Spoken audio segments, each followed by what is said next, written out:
Hello all, welcome to the new lecture. In this particular class, we will be focusing on certain key concepts related to disaster risk reduction and disaster management strategies, such as basics of vulnerability and risk assessment, concepts of exposure, sensitivity and adaptive capacity, analysis of inherent and chronic vulnerabilities, disaster risk and associated parameters.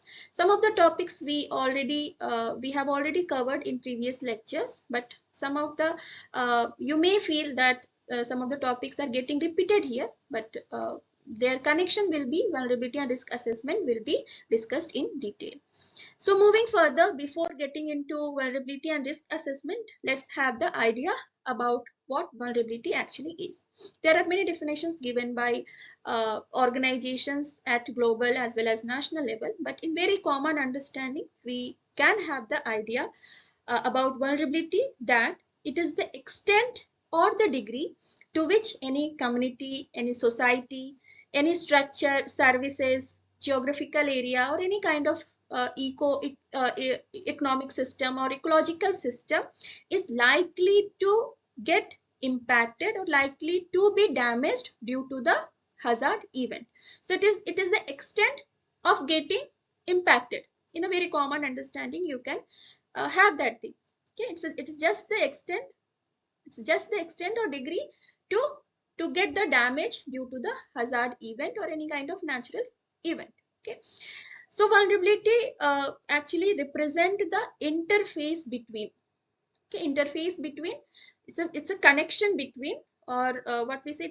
It's just a joining line between exposure of any physical threat to human well-being. So exposure of any physical threat here actually the hazard event, any kind of natural event. So we don't have any kind of control over the natural events. They may happen, they happens. Okay, they happen, but what we can have that we can mitigate the impact, we can get ourselves prepared to cope up with the situation. Okay, so vulnerability is actually the connection of the interface between the hazard event which is going to happen and the capacity of people and the communities to cope up or to tackle those situations or tackle those emergency threats. Okay, so maybe this sentence you may feel little difficult, but when I give you certain examples, that thing will be clear to you. So let me give you some hypothetical example or scenario. Like there are two areas A and B. In area A, it's a just traditional kind of society. People are poor, they don't have secure livelihood. Most of the people are dependent on agriculture. No technological advancement is there, population is very high. Most of the people don't have the access to the basic amenities, even uneducated people are there. So basically very traditional, uh, just very unorganized kind of societies are there. But in contrary to A, B is modern society, technological development is there, government is very efficient, people are educated, aware, and all the systems are functioning properly. Even transport communications are well advanced and they are efficiently functioning.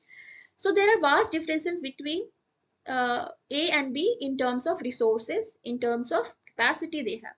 So suppose in at a certain time, both A and B they are hit by cyclone hazard.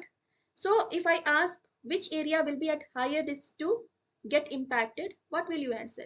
Your answer will be definitely A. Fine.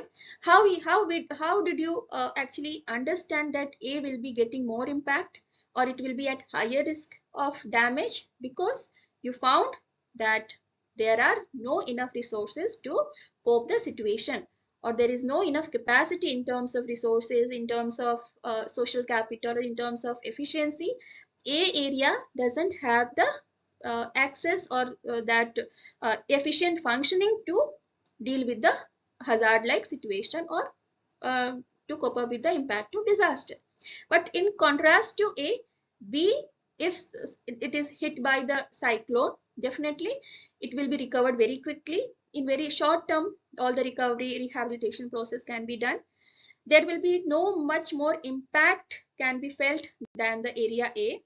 because resources are adequate, people are efficient, government is very efficient, functions are very well, transport communications are efficiently working. So financial supports are properly there. So the impact can be minimized here, and we can get the idea that the situation or the damage like situation will be very, very less in the case of area B than the area A. Okay, so this is the thing. They both are hit by the same severity level of cyclone, but the impact level is totally different. So in that consideration, vulnerability actually works here. So how will you understand which area is more vulnerable to the damage? Obviously area A.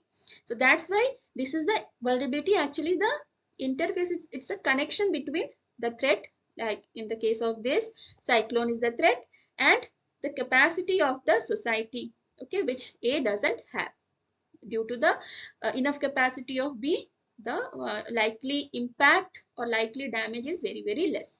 Okay, so that's why if same kind of disaster hit the area, but there is no surety that all the area, all the system will be having the same vulnerability level. It totally depends on the which are the elements at risk, what are the extent to get the damage, what is the capacity to cope up with the situation. The other factors also work there, and then only those components, due to these components only, we can assess the vulnerability level of the system or vulnerability level of the any area.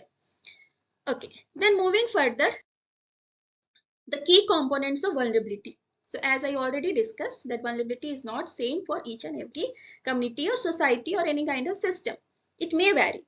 So how it can vary?